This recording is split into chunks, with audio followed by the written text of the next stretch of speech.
안녕하십니까.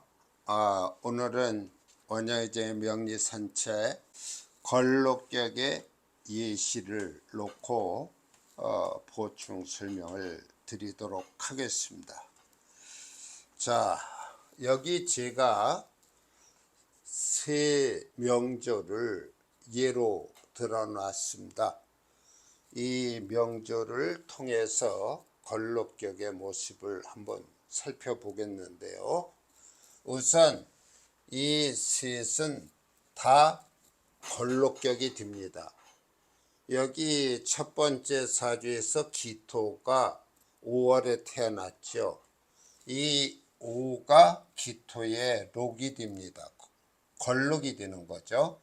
다시 말하면 이 5 중에 기토, 이 5 중에 기토가 이 기토 일간의 록이 된다는 얘기입니다. 그래서 우리는 일단 격구 용신에 따라서 사주에 접근하기 때문에 첫째 격을 세우는데 이미 이 사주가 걸록격이라는 것을 알게 됐죠. 그럼 걸록격이다. 그 다음에 격을 세웠으면은 그 다음엔 용신을 찾아야 됩니다. 이 용신을 찾을 때에는 그 일간의 세력이 강하냐 약하냐에 따라서 용신의 모습이 달라질 수 있는 거 아닙니까? 그러면 이 사주에서 기토의 세력을 보니까요. 여기 병화라고 하는 정인, 그 다음에 오화라고 하는 록이 있고 그 다음에 월건에 다시 록을 놔서 이 정도의 세력을 가졌네요. 다시 말하면 등령을 하고 득지를 하고 약간의 세력이 있습니다. 이 정도면 이제 우리가 신강한 사주라고 얘기를 할 수가 있는 거죠. 이러한 신강한 사주일 때는 1차적으로 관이 용신의 후보에 오르죠. 그러나 그 관이 약하다, 용신으로서 미약하다고 한다면 재를 통해서 재자 약살 그런 식으로 생각을 해서 재가 용신이 될 수 있는 것인데 이 사주에서 관이라고 한다면 요 해 중에 간목이 들어 있습니다. 해 중에 간목은요, 이 간목이 장생궁에 앉아 있는 모습이 되는 거죠. 수생목을 받고 있는 것입니다. 그래서 이 해 중에 간목은 약한 간목이 아닙니다. 능히 관으로서 이 작용할 수 있는 그러한 세력을 갖고 있기 때문에 여기서는 이 간목을 용신으로 잡게 됩니다. 간목이 용신이 된다. 그러니까 정관이 용신이 되는 것이죠. 그러면은 격과 용신이 잡혔으면은 그 다음에는 운을 살피게 되는 겁니다. 그래서 어느 운이 좋다, 나쁘다를 갖다가 얘기할 수 있는데요. 여기서 기토의 세력을 제하고 나니까 결국 금과 수라고 하는, 다시 말해서 기토의 상관과 재가 남아 있습니다. 그럼 이 사주가 운이 좋으면 상관 생재의 모습이 돼서 많은 부를 누릴 수 있는 그러한 명조가 되는 것이죠. 대운을 보니까 여기서 신유 이런 쪽에서는 상관성이 강해서요. 아마 일을 열심히 했을 거예요. 자신에게 주어진 어떤 달란트나 재능을 발휘하는 그러한 시기라고 볼 수가 있습니다. 그러한 결과 여기에 해수와 임수가 있어요. 요 운에 이 명조는 성공을 했다고 봐야 됩니다. 왜냐하면은 이 재라고 하는 것은 관을 생하지 않습니까? 여기 해중의 간목이 용신이기 때문에 희신운이 되는 것입니다. 이 희신운에 이 사람은 재생관이 되어서 높은 관직에 오르는 그러한 시기가 됩니다. 그런데 그렇게 높은 관직에 올라서 활동을 하다가 요 자운을 만나게 되는데요. 이 자운이 아주 해롭습니다. 어찌 보면은 이 자도 재가 되니까 좋은 거 아니냐 하지만은 이 사주의 격이 걸록격이에요. 근데 그 록이 되는 이 오화를 좌우충으로 극을 해서 깨게 됩니다. 그래서 여기만 이루어지는 게 아니고 시지에 있는 오까지도 좌우충을 이루게 돼요.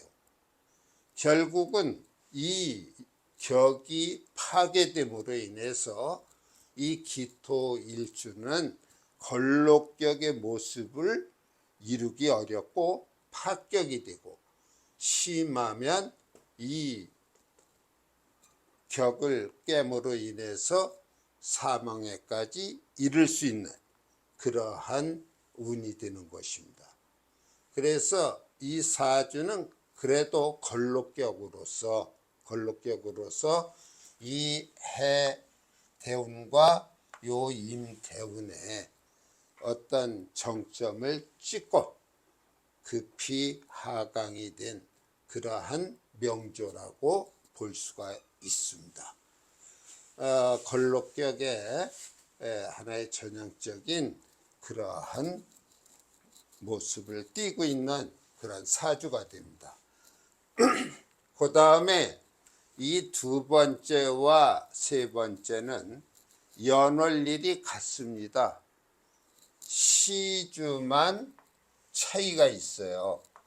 제가 이런 사주에 예를 들 때에 항상 이러한 유형의 사주를 예를 드는 경우가 많은데요.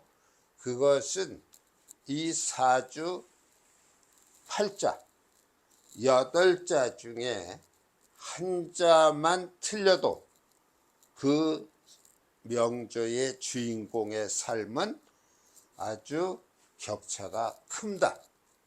그러면은 이 연월일이 같고 시만 틀린 이 상태에서 운을 한번 살펴보도록 하겠습니다. 우선 걸록격은 맞습니다. 병호가 4월에 태어났기 때문에 걸록격이 되죠. 걸록격이 되고 그 다음에 이제 신강 신약을 가려서 용신을 잡아야 하지 않겠습니까? 그러면은 세력을 살펴봐야 되죠. 그런데 이 병화가 4월에 태어나긴 했지만 여기에 사신형이 걸립니다. 이 사신형도 되지만 지지육합의 사신합수라는 육합도 성립이 됩니다. 근데 이 격이 월지가 이런 형이 걸리고 하면은 이미 파격의 냄새가 납니다. 역시 이 병화의 세력은 이 살을 취하기가 어렵고 여기에 오라고 하는 양인의 모습을 한 것만이 이 병화의 세력을 이루게 되는 것이죠. 그렇게 놓고 보니까 이 사주에는 금과 수라고 하는, 다시 말해서 병화의 재와 살이 태왕한 그러한 제살태왕의 사주가 되고 말았습니다. 물론 여기서 진과 신이 만나면 이것은 수국으로 봐도 됩니다. 갑의 상태지만 우리가 공역 개념이라든가 이런 걸 대비시키면 여기에 자가 공엽이 된다고 봐서 수기가, 다시 말해서 살이 굉장히 왕하게 됩니다. 그럼 이 사주의 용신은 이 명저 내에서 찾는다면은 역시 겁재 용신이 될 수밖에 없습니다.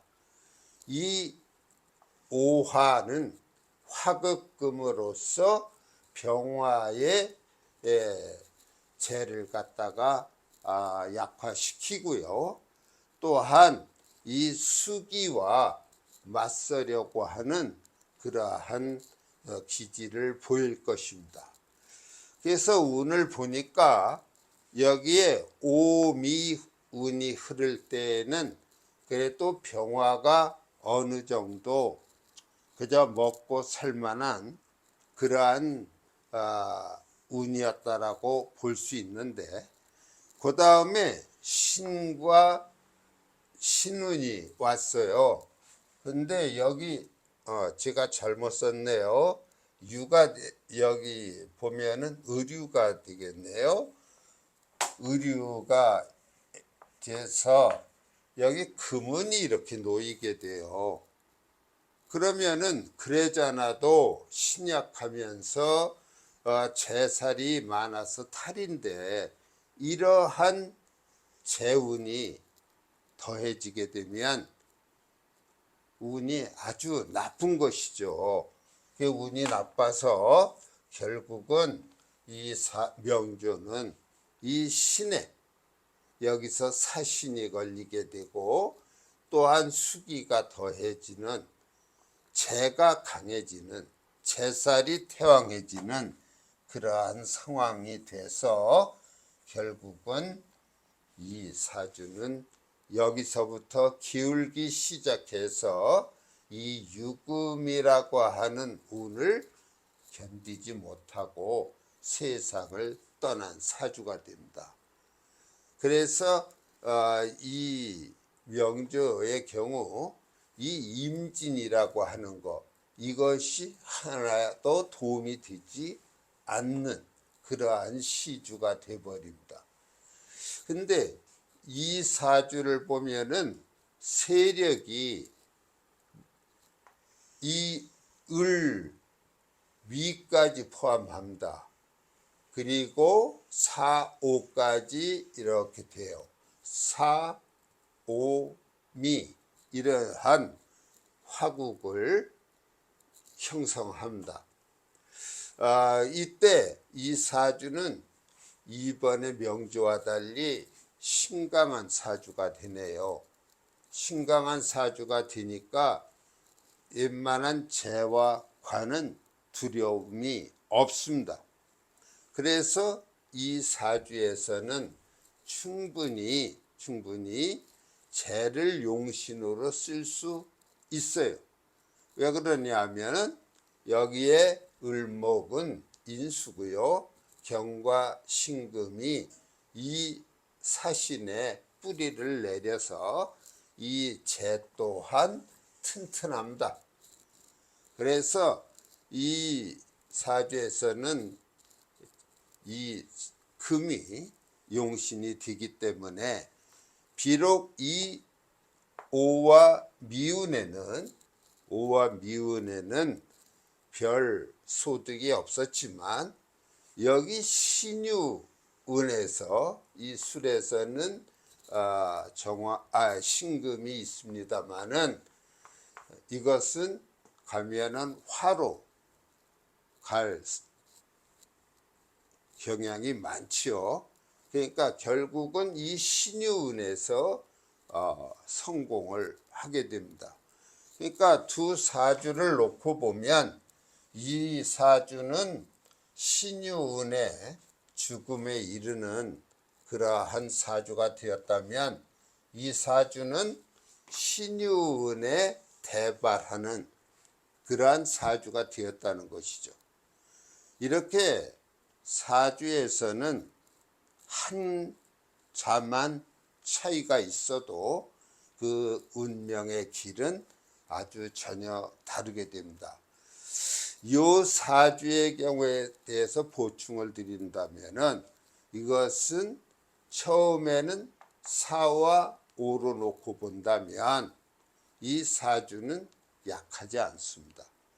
등령을 했기 때문에 그렇게 볼 수 있는데 사신형이 걸려서 결국은 금국을 형성하고 또한 형이 형성이 되어서 월지, 다시 말하면 병화의 어떤 인수 자리, 그 위치, 다시 말하면은 병화가 만일에 어떤 장수와 같다면 이 월지는 사령부와 같은 위치가 되는데 거기에 폭격을 맞은 상황이 되는 것이죠. 이러한 사주는 강화 위약이 된 사주라고 봐야 됩니다. 강화 위약이 됐다는 얘기는 원래 신강했었는데 약한 것으로 바뀌었다는 얘기예요. 이런 강화 위약이 있으면은 약화 위강도 있는 것입니다. 약화 위강은 본래 신약한 사주였었는데 나중에 신강한 사주로 바뀌었다는 얘기거든요. 여기에 제가 설명을 드리고자 하는 것은 강화 위약의 사주는 본래부터 신약한 사주보다도 더 못합니다. 왜냐하면은 처음엔 강했으니까 일반적으로 얘기할 때 선, 길, 후, 고라고 얘기를 할 수 있을 거예요. 이 처음에는 길한 면을 지녔지만 나중에 가서는 고통스러워진다. 선강 후 약, 건강의 문제도 어려서 젊은 시절은 건강했지만 뒤에는 병치레를 하게 된다든지, 또한 선부 후 빈, 처음은 부자로 살았지만 나중에는 가난하게 된다든지 해서 이 강화 위약의 모습을 띈 사주는 본래 신약한 사주만도 못하다, 그렇게 우리가 얘기할 수가 있어요. 그래서 이러한 현상을 일으키는 것들이 바로 이 지지의 변화 관계로 인해서 나타나는 경우가 많습니다. 여기서 하나의 팁을 드린다면 다음과 같은 말씀을 드릴 수 있는데요. 물론 절대적인 것은 아닙니다. 지지가 12개가 있지 않습니까? 지지가 12개가 있는데요. 그 12개의 지지 중에는 왕지에 속하는 좌우묘유가 있습니다. 그 좌우묘유가 이 지지의 좌우묘유 중에서 어떤 예를 들어서 묘가 있다고 한다면 이 묘로 모여드는 그 세력을 형성시키는 것들이 따르기 마련입니다. 이 묘를 중심으로 해서 모여들 수 있는 지지는 인이 있을 수 있어요. 왜냐하면 인묘진 방합을 이루고 싶어 합니다. 진이 있다고 해도 이 묘라고 하는 왕지를 중심으로 해서 모여들게 돼요. 그 다음에 해가 있어서 해묘미라고 하는 삼합의 모습의 기준점이 되기도 합니다. 그래서 지지에 묘가 있다, 또는 자가 있다, 오가 있다, 유가 있다 했을 때에는 그 12개의 지지 중에 어느 것들이 있다면 그 왕지를 중심으로 해서 세력을 형성하고자 하는 그런 속성이 있습니다. 우리가 이 지지에서 어떻게 그 일간과 견주었을 때 어떠한 세력으로 직결되어 일간과 관계를 맺느냐, 그거에 따라서 신강신약을 구분하는 데 있어서 도움이 될 수 있는 말씀을 드리고 있습니다. 하나를 더 해볼까요? 만일에 여기 묘가 있어요. 근데 여기에 자가 있습니다. 그럼 이 자가 있으면은 예를 들어서 이 자를 통해서 모여들 수 있는 것도 해가 있을 수 있고 축이 있을 수 있습니다. 해자축 방합을 이루는 거고, 그 다음에 신이 있을 수 있고, 그 다음에 진이 있을 수 있습니다. 그래서 이러한 지지들이 이 자와 같이 어울리고자 하는 속성을 갖게 되는 것입니다. 근데 여기서 본다면 이 자와 묘는 서로 만나봤자 좋을 게 없어요. 자묘형이 걸린다든지 해서 사이가 별로 좋지 않습니다. 그런데 이 자를 따를 것인가 묘를 따를 것인가 하고 갈등을 겪는 지지들이 있습니다. 여기에 해라고 하는 지지, 그 다음에 진이라고 하는 이런 지지, 이러한 경우에는 자와도 신자진 칙으로 어울릴 수 있는 반면, 여기서는 해, 묘, 미 하고 해가 갈 수도 있고, 그 다음에 인묘진에서 이 진이 갈 수도 있습니다. 그러니까 12개의 지지가 있는데 좌우묘유를 기준으로 해서 그 세력을 형성하게 되는 것이죠. 그런 걸 좌우묘유를 다 놓고 살펴보면은 오를 기준으로 해서 모이고 있는 지지가 있고, 또 유를 기준으로 해서 모이고 싶어하는 지지가 있어요. 여기 오가 있으면 인이,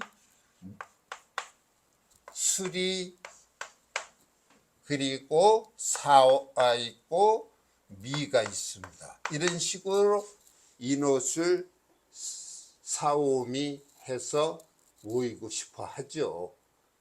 그래서 이렇게 쭉 살펴보면 유에는 신, 술, 그 다음에 사, 추 이렇게 되는 데다가 여기에는 진까지 결합을 하려고 그래요.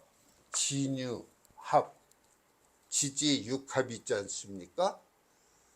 그래서 진이 또 모여들어요. 그 다음에 여기 이 진을 보면은 여기 묘에도 연관성을 맺고 싶어하고, 유하고도 맺고 싶어하고, 자에서도 진이 개입이 되고 해요. 그래서 진과 술이라고 하는 지지는 약 3군데에 줄을 대고 있습니다. 나머지 지지들은 좌우묘를 기준으로 해서 2군데에 줄을 대고 있는 거죠. 우리가 지지가 하나의 사주에는 4개가 놓여 있습니다. 그래서 우리가 이러한 경우 여기에서 왕지가 해당되는 게 오화가 되지 않습니까? 근데 이 신금은 오로 갈 이유가 없습니다. 사가 가고 미가 가서 화국을 형성하게 됩니다. 여기 오가 있어요. 오가 있는데 사일로 가고 싶어 하지요. 가고 싶어 해서 사오미 국을 이루고 싶어 합니다. 그런데 이 형이라고 하는 거, 이 신금이 있어서 방해를 놓는 것이죠. 왜 방해가 됩니까? 인사신 삼형 중에 해당이 되고 사신이라고 하는 지지육합이 형성이 되는 겁니다. 지금 제가 산만하게 지지의 그 세력 형성의 모습을 잠깐 설명을 드렸는데, 이것은 실전 과정을 통해서 제가 보다 명확하게 설명을 드릴 것입니다. 대개 신강신약을 가리는 데 있어서 고민이 많은 부분들이 이 지지의 변화입니다. 그 지지의 변화를 나름대로 제가 이렇게 구분을 지어 봤는데요. 실전에서 실제로 그렇게 되는가, 그런 과정을 보여드릴 수 있을 것입니다. 자, 오늘 이 시간에 걸록격의 예시를 끝으로 해서 십정격에 대한 말씀을 모두 마치겠습니다. 다음 시간부터는 이제 특수격으로 들어가는데, 그 특수격으로 들어가기 전에 잡기 재관 인수격이라고 하는 그러한 내격의 영역에 넣어도 되는 것이지만, 월지의 진술충미를 놓았을 때 형성되는 격을 별도로 뽑아서 잡기 재관격, 이런 명칭을 붙여 또 살피는 것이 있어요. 그래서 그것을 간단히 설명드리고 이제 특수격으로 들어갈 것입니다. 오늘 충분히 이해가 되셨는지 모르겠습니다. 강의 들어주셔서 대단히 감사합니다.